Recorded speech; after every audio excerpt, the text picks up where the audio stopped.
Bişirdiyiniz paxlavaların eyni ölçüdə, eyni boyda olmasını istəyirsinizsə, bu cür qəlibdən istifadə edə bilərsiniz. Yarım saat 40 dəqiqə soyucuda saxladığım xəmiri çıxardıram. Qəlibi bu cür üzərinə yerləşdirdikdən sonra üzərindəki hissələrdən bıçaq yardımı ilə cızıqlar atıram.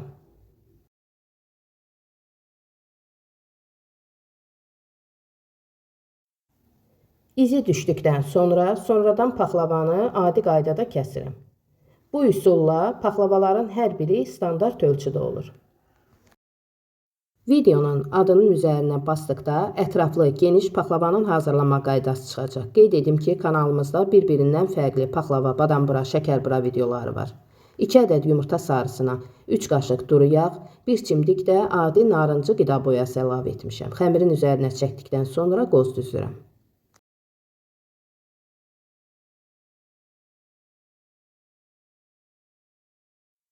180 dərəcəlik sobaya yerləşdirirəm.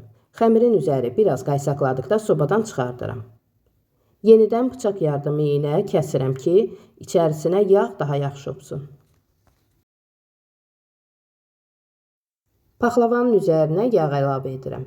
Qeyd edim ki, yağın bir hissəsini qatlara çəkmişəm əvvəlcədən. Sobaya yerləşdirib üzəri qızaranacan pişirirəm. Artıq paxlava hazırdır. İsti paxlavanın üzərinə soyuq şərbət əlavə edirəm.